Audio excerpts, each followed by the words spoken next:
Welcome to Business Success Tips, where we can learn to make more money in less time and have more fun, especially the more fun part. I'm excited today. We have a very special, I'm going to call this guy a celebrity in the industry, by the way. He's amazing.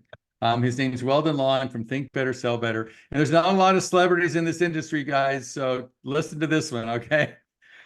So, Weldon, tell them about yourself. And I love your backstory. Let's start there. Yeah. Yeah. Well, Paul, thanks very much for the warm introduction, and very happy to be here. Yeah. So, people, I always kind of start with what it looks like now and then what it looked like then. Today, I'm a New York Times bestselling author. I've written 3 books. I build contracting companies. I own one that I just started 4 years ago. The company did 13 million last year. I've spent the last really 15, 20 years building contracting companies, consulting, and speaking. What you're referring to, I think, was the 25 years before that, starting when I was in about ninth grade. No, it sounds interesting. That's really interesting. I want to hear that one. Yeah, so I was a ninth grade high school dropout, just a real knucklehead, very entitled, not willing to sacrifice and do the work to have the things I wanted. Started running the streets after I dropped out of high school, and by 1987, when I was 23 years old, I wound up in the state penitentiary in Colorado, and had pulled a gun on a guy and was very quickly apprehended and sentenced to the State Department of Corrections here in Colorado for 10 years. Went down there, did about 4.5 years. They paroled me. Now I'm 27 years old, still a ninth grade high school dropout, no education, no skill, no trade, no nothing. Now I'm a convicted felon to boot. So I make it about 18 months. I actually fall back in with some guys I had met in the penitentiary. And very quickly, I was back in the penitentiary a second time, this time for gun charges and parole violations. I got a break on that time. I went back for a couple of years, got out again. Now I'm 30 years old and a 2-time convicted felon, still no trade, no education, not much going on. So I'm back on the streets at 30 years old. I fall into some more shady business. This one was telemarketing with some guys I met in Vegas. And at 32 years old in 1996, I was sentenced to the federal penitentiary on mail fraud and money laundering charges, and had to go back and do about 7 years in the federal system. Fortunately, however, it's true then that if you want to learn to be a criminal, you go to jail. They teach you how. Is that true? That's very true. That's very true. At least the first 2 times. Okay, good. But I ended up from 1987 until 2003, that roughly 17 years. I spent 13 of those years walking prison yards. Fortunately, on my last trip back in 1996, I was just starting my 7 years in a federal joint. And tragically, not fortunately, some good things came from it, but my father unexpectedly passed away. I was 32 years old. He was 59. It was very sudden, very surprising. And for the first time, I saw myself in my life for exactly the POS that I was, that I had spent my entire life blaming others, not taking responsibility.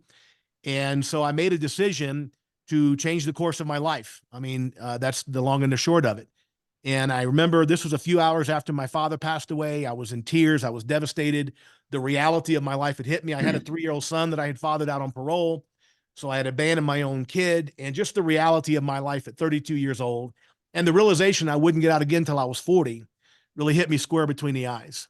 So I made this decision. I got to become a better person. I got to become a great dad. I got to be the son my father should have had. And I walked into a mop closet where there was a big cardboard box full of books.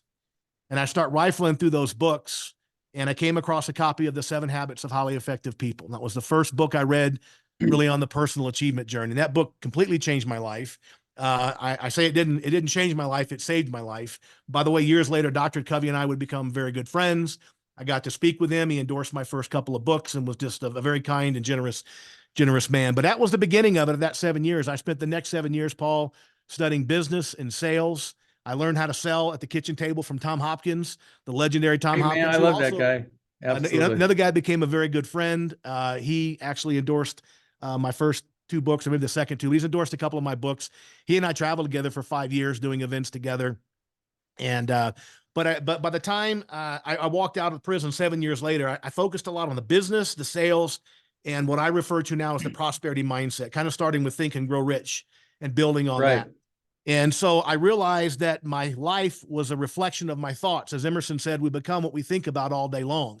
As Nietzsche said, we attract that which we fear. And I started realizing the relationship between my habitual thoughts and my life. And I realized I have to change how I think. And I had to start doing what I now refer to as I had to start thinking about what I think about before I think about it. Right.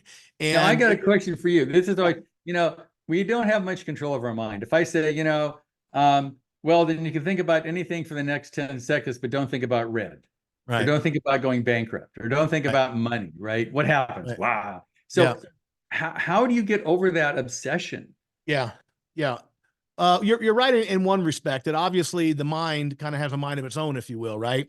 Yeah. What I learned is to get clarity on what I want in my life. I wrote a book called The Power of Consistency. It's a New York Times and Wall Street Journal bestseller. And what I did was my second book. And I thought back to what did I do? I got massive clarity on three areas of my life, the most important three areas: my income, which is my professional life, my financial security; my relationships, which can be marriage, children, community, whatever; and health, mental, spiritual, and physical health. And to get perfect clarity, right? James Allen said that dispersion is weakness, concentration is power. And I learned that to be so true, that you got to get clarity on what you want. So I wrote down exactly what I want in those three areas. And then I wrote down exactly what I needed to do every single day, just 2 or 3 things that if I did every single day would move me closer to those goals. And then I practiced what I call a quiet time ritual, 10 to 15 minutes a day, reviewing that list, visualizing it, committing to it. Napoleon Hill said you have to imagine yourself already in possession of these things. So I started Right. getting emotionally connected to these wonderful outcomes. I took a sheet of paper and wrote out a perfect life for me. I stuck it on the wall of my prison cell with toothpaste. And every day for 7 years, I would meditate, visualize. And what I didn't know at the time, I didn't understand the neurology behind it, but I was creating new neural pathways in my brain, new habitual Right. thoughts. So the fact that you mentioned red and you try not to think about red, obviously you're going to think about red, but the majority of my thoughts became dominated with the things that I wanted. And the Right. thoughts, when you have a thought, any thought, it sends a signal in a part of your brain called the hypothalamus. That triggers the chemical reaction for the emotions. The emotions drive behaviors. The behaviors drive the results. So it's kind of a circle that neuroscientists estimate we go through 30,000 times a day. Thought triggers Right. emotion. Emotion triggers behavior. Behavior creates results.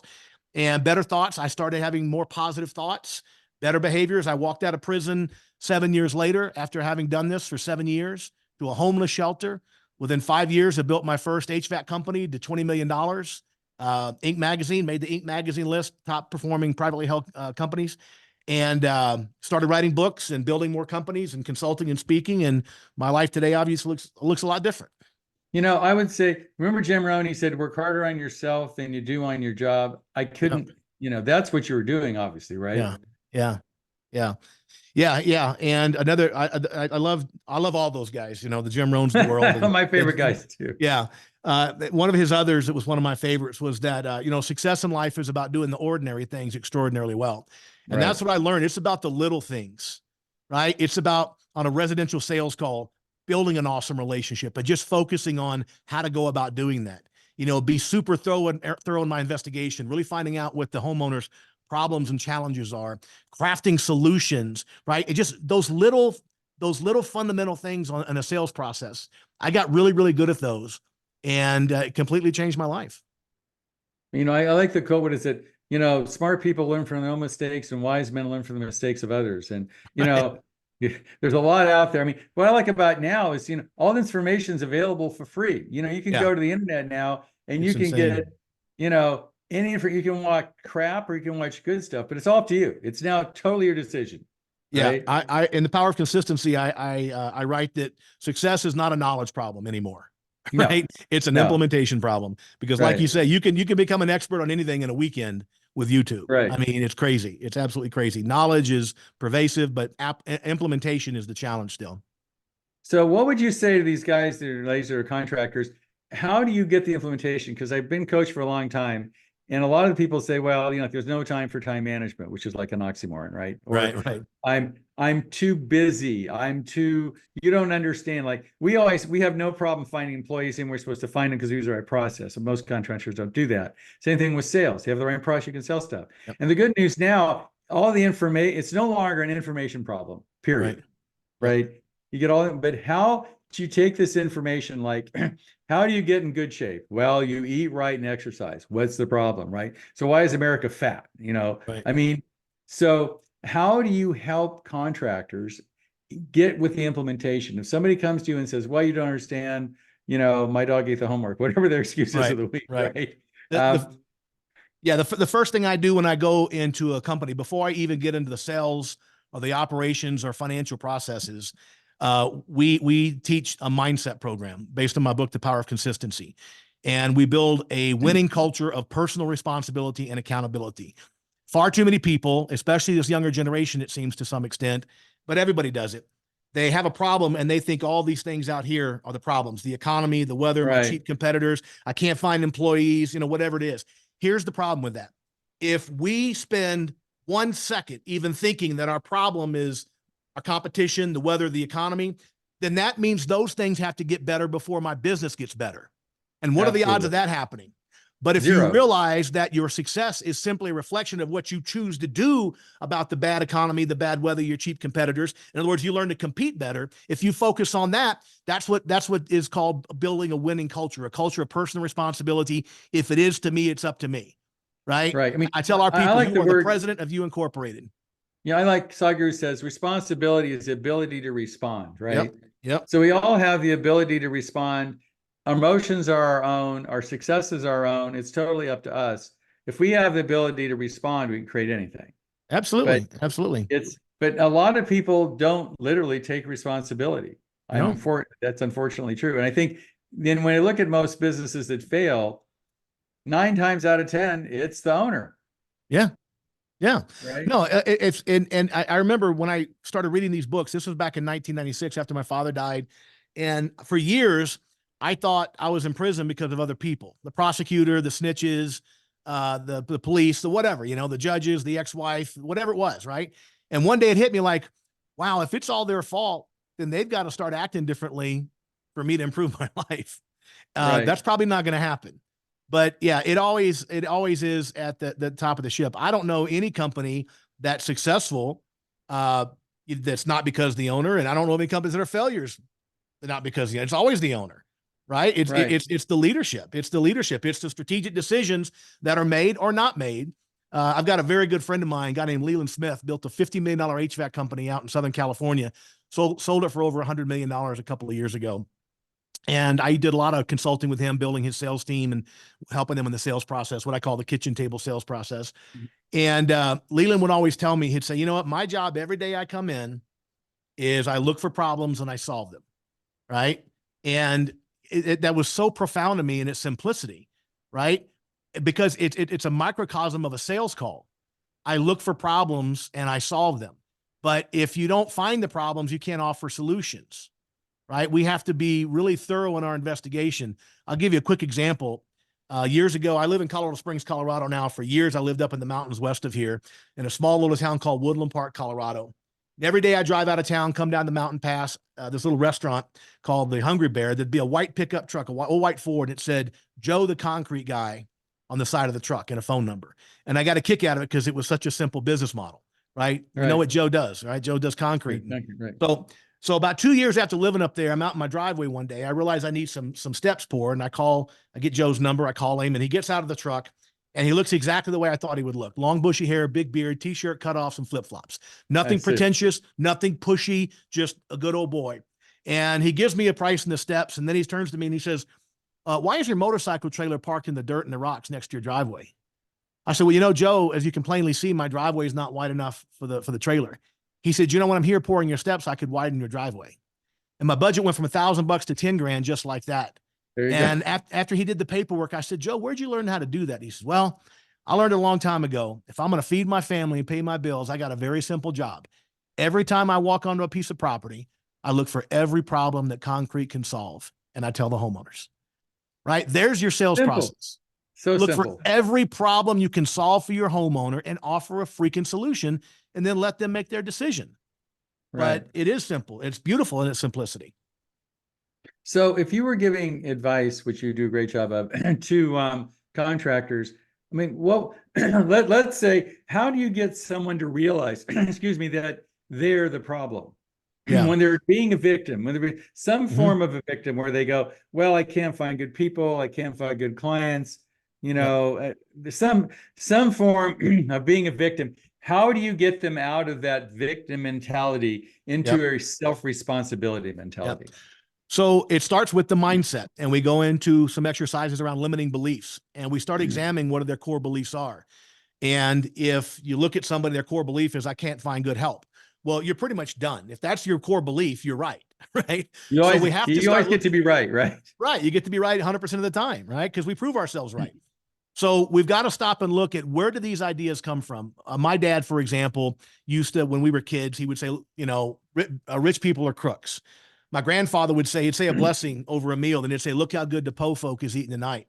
So we get all these ideas in our head about salespeople are bad, money's bad. A lot of it comes from the Great Depression, because most of us are 2 or 3 generations removed from somebody who went through it. And so we got all these inherited from our parents, right? Yeah, and our grandparents. Yeah. I mean, it's just handed down from generation to generation. And when I examine my life, I refer to the box up here on your shoulders. This is your box, and your life is in there, and it's component form. And every day you make 30,000 decisions a day, and you pull out that life. Whatever's in there is what's coming out. You can't pull something else out. And those core beliefs about, I can't find good people, or the economy's bad, or my competitor's too cheap, we have to change those core beliefs. That's what the prosperity mindset's all about. We have to attack the core belief system. Stephen Covey used to often say, if you want short-term success, focus on what you're doing. If you want long-term success, focus on what you're thinking.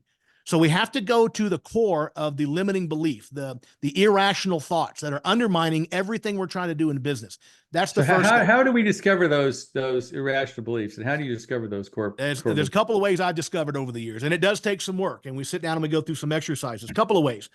Number one, if there's something that we really, really want, let's say a successful business that's earning $1 million in income a year, whatever it is, and we're willing to do the work. We get up every morning at 5 o'clock, you know, we put our boots on, we go to work, we're willing to do it, but we just can't seem to get there. Every now and then, like, something good happens. It seems like, okay, maybe this is it. And then the rug gets yanked out from under us. If there's something like that in our life, there's a really good chance there's a limiting belief that's undermining our success right at the very end.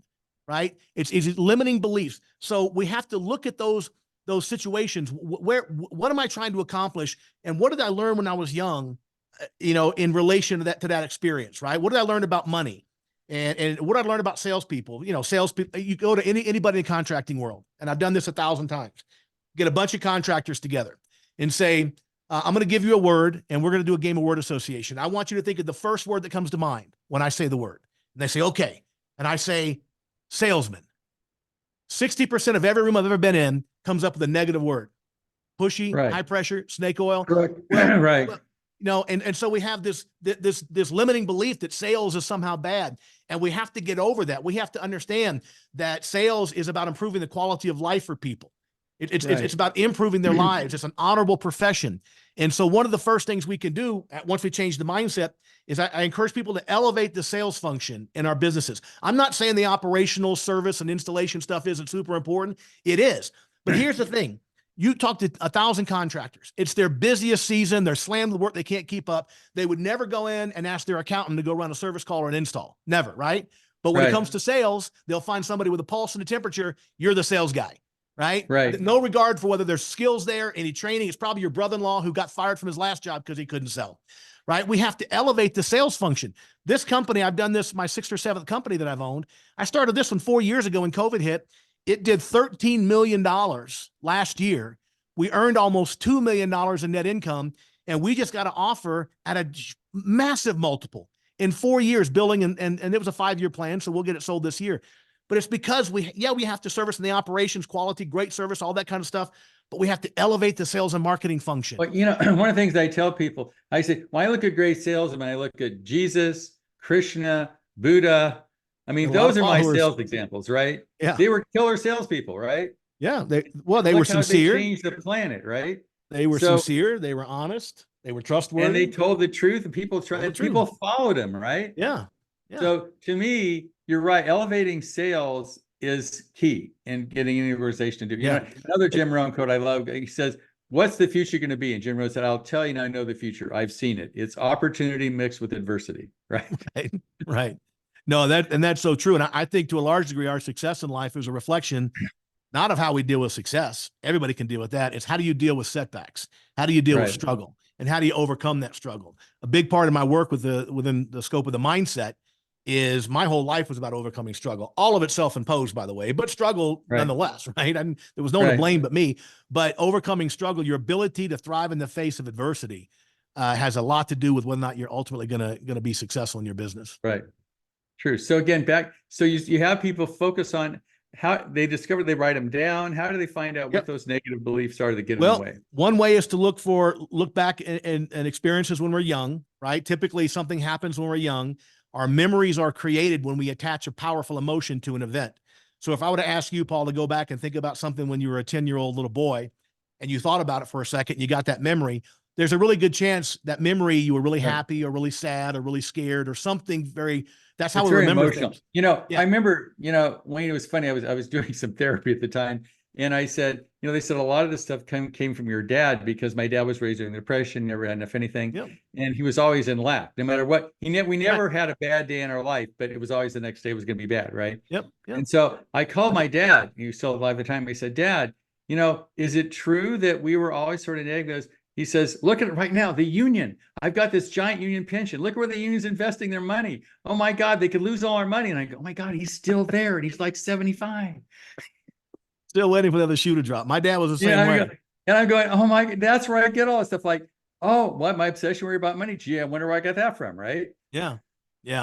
No, it's crazy. My dad was a lot of the same way. And one of my brothers is still very much that way. Like, I don't care how good things are going.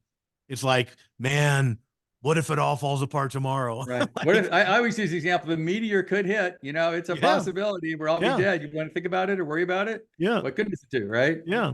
Well, and we all know, if you look back on your life, 95% of the stuff we worried about never happened, right? Right. And a lot of stuff that did happen turned out way better than we thought. It was something that actually helped us get better, right? Absolutely. Even the bad stuff, right? And in fact, most of what I've learned in my life, I've learned through my failures and struggles. When everything goes perfect in business, and I don't even know why. It's like, well, that was good. But when it fails, I'm like, I know exactly what I did wrong. And that's where the real learning comes in, through those setbacks. So if a person wants to do this, what's the name of your book again, just so they want to get it? My first book is a book called The Upside of Fear. That's an autobiography. That was my first book. My second book was The Power of Consistency, which is about the mindset. My third book is a book called Consistency Selling, wherein I teach what I call the kitchen table sales process, right? Teach the whole process. And that's a big part of my work. We create sales processes for contractors, residential primarily, that what I call kitchen table selling. We create their sales process, develop the materials, show them how to go through a proper professional presentation, show them how to present multiple options, whatever they're selling. Can you give me a little synopsis of the kitchen sales process? Give me there's two components to it. Number one, it's called consistency selling, which means it's based on the principle of consistency. The principle of consistency stands for the proposition that public declarations dictate future actions, right? And it's just part of human nature. A lot of research done by a guy named Robert Cialdini. He's written several books on influence. He's a professor of psychology, or the dean of psychology at Arizona State. And we have this tendency as humans that we tend to act in a manner consistent with our words, right? So when I first started selling at the kitchen table, I remember one time reading a magazine article from this guy. He talked about it, and I realized, you know what? Every time I go on a sales call, I hear the same three things. I want 3 bids. I want a cheaper price. I want to think about it, right? And I'm constantly having to overcome those same 3 objections, right? Right. And so I got to thinking, what if I could get my homeowners to make public declarations that are different than that? So I went and found, I was selling heating and air conditioning systems at the time. So I went and found some articles and Consumer Reports and U.S. Department of Energy that come right out and say that price is not the most important factor when choosing an AC contractor. It's reputation, it's warranties, it's skill level, quality, the trustworthiness, all these different things. So I got these articles and I laminated them and I would share them with my homeowners. I'd go through and I just read the articles, the highlights with them. And I would say, by the way, Mr. Homeowner, do you agree or disagree with Consumer Reports and U.S. Department of Energy that there are other factors that are more important than just a cheap price? And they'll say, well, yeah, public declarations dictate future actions. Now they start, they know it doesn't make sense to buy the cheapest contractor. I don't care what contractor it is. There's a reason they're the cheapest, right? Well, it's like, that's like hiring a cheap brain surgeon. Not a good idea. Exactly. So I just went through and I learned how to develop stories and ask questions that my homeowner makes 3 basic public declarations in the first 30 minutes of my sales call. Number one, they'll agree with me that price is not the most important factor. That's kind of important for them to acknowledge. Number Yep. two, I get them to acknowledge that they can let me know today whether or not I'm a good fit. Even if that answer is no, I'm perfectly willing. I say yes is best, but no is a perfectly acceptable answer, because you're going to get no's in sales. And the no's aren't going to kill you. It's the I don't knows, let me call you back next Tuesday, that will Those destroy are your business. Right. It's going to kill your business. And the third one, I get them to acknowledge the fallacy of 3 bids. Every homeowner wants 3 bids. Well, all you have to do is ask your homeowner, Mr. and Mrs. Homeowner, have you ever known somebody who got 3 bids for a project for their home and they still had a problem with the contractor? Oh yeah, happens all the time. Happened to us on the windows or whatever. 3 bids doesn't work. What you need, Mr. and Mrs. Homeowner, is one company you can count on. Let me show you these guarantees and these letters from my customers that show how we treat our customers, because we believe it's not 3 bids that you need, because 3 bids won't protect you, just like with the windows. What you Well, need it's is sort of like one who gets company. 3 bids on their dentist, right? Or 3 bids on their doctor. Doesn't happen. Absolutely. Right. And Or so we get accountant. them to acknowledge that 3 bids won't protect them. What they need is one trustworthy company. Well, I'm little by little, I'm getting them. I'm breaking down the walls. I'm breaking down the walls. Right. They get to the end. They told me price is not the most important. They can let me know today if I'm a good fit, and 3 bids won't protect them. I'm in a much better situation now to at least have a good probability of closing. But if I don't do all that work up front, most contractors, because we don't value the sales process in most contracting industries, and so we kind of go in, we look at the problem, and we write up a price and we hand it to them, and we're surprised when they say, "Geez, you're expensive." Well, there was no foundation built. There was no foundation built. And so when you've come into companies, what would you say? I'm the 3, I could pick it. You're meeting a guy in an airport, all right? He's got a construction company. You're going to see him again. He recognizes you. You have this little conversation. He says, "Man, I can't find good people. I can't find good clients. It's really tough being an HVAC contractor in Nashville, Tennessee. My competition's killing me. I got a bunch of people coming over the border. They're doing it way cheaper. I've met 10,000 guys like that, by the way." It's like, and you're this great guru. So, man, we got 5 minutes here. Your plane's about to leave. What are you going to tell me? Okay, top 3 things. Did you say the top 3? Number 1, we have to examine what you learned about money and sales when you were young, because those core beliefs are probably impacting the relationship that you have with money and with sales, right? I would ask them, what word comes to mind when I say sales? And he's going to say high pressure. And I'm going to say, and you wonder why your sales are down, right? Number 2, you got to have a sales process, right? A consistent sales result can only come from a consistent sales process, right? Random sales results come from a random sales process. So as an example, in the heating and air conditioning world, obviously I do more in July than I do in October, but my average revenue per call should stay roughly about the same year round. Granted, maybe I'm running 300 calls in the summer and running 150 in the fall, so the total dollar volume is going to be different. But my revenue per lead is your gas mileage on every single lead, right? That number, when you figure out what it is, it should stay constant, right? That's number 2. Number 3, we haven't talked about and won't have time on this call, but departmentalize your income statement. Understand your business in every department. Understand every department in your business has to be managed like its own business, right? Has its own cost of goods, has its own gross profit, has its own portion of overhead allocated to it. So you can examine every section of your business, 5, 6, 7 departments, whatever it is, right? You might have commercial install, commercial service, commercial warranty, residential install, residential, whatever it is. You break all those departments out and you manage every single department as an individual business. And when you can see your company, because most contractors have one big bucket of money, you got an income, cost of goods, net profit. And they don't know which departments are bringing that money in and which departments are losing money. When you see them all separately, you can make intelligent, rational decisions about where we're doing well and where we need to get better. I just had a client the other day. I was interested talking to him. He said he owns a company that does site work and stuff. And he says, I just realized that we make all our money doing paving. I said, well, duh, let's do. And he says, we lose money because it's all union. He said, why don't we start a non-union paving company? How hard is that to figure out? Like, dude, let's do a bunch of driveways and make a bunch of money as opposed to getting killed by these other guys. So I think you're right. When you do that research, the answer becomes sort of obvious, right? Yeah. It's you look at it every 30 days. The great thing about our profession as business owners, entrepreneurs, contractors, is you get a report card every 30 days. It's called your income statement. It tells you exactly how you're doing. Right. Cool. Well, now this has been amazing. Well, if people want to get in touch with you, what's the best way to do it? And how do you interact with people, or your company interact with people? How can obviously on social media, at Weldon Long on all the social media platforms. My website is weldonlong.com. weldonlong.com, WELDONLONG, weldonlong.com. Very easy to reach. The info button, the contact button goes to me and my speaking manager. So either herself or me, one of us respond. And, we just set up a little conversation, talk about your company and see if we can help you. If we can help you, great. If not, I'm probably going to give you a lot of insights that's going to help you solve these problems anyway. And I just turned 60 a couple of weeks ago, and man, I can't believe the impact it's having on psychologically.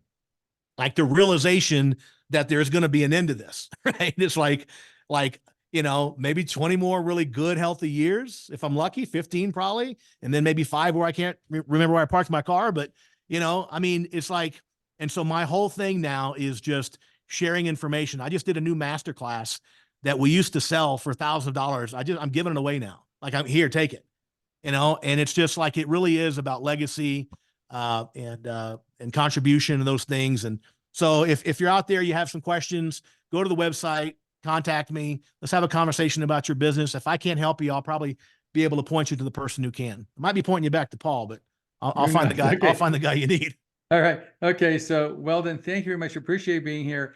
In my opinion, guys, if Weldon has made that offer, call him, you're just not smart. I mean, it's sort of like there was a joke about a guy who was drowning and Jesus sent 3 boats and a helicopter and he didn't. Remember, that's one of my favorite jokes. Right? Yeah, I love it. It's so true. It's so true. So this might be your boat, guys. So I'm telling you, give Weldon a call. This isn't an accident. The universe is, yelling at you how to help your business. Why don't you listen and give him a call? Okay. Thanks, Weldon. I really appreciate being here. Thank you, brother. Good to see you.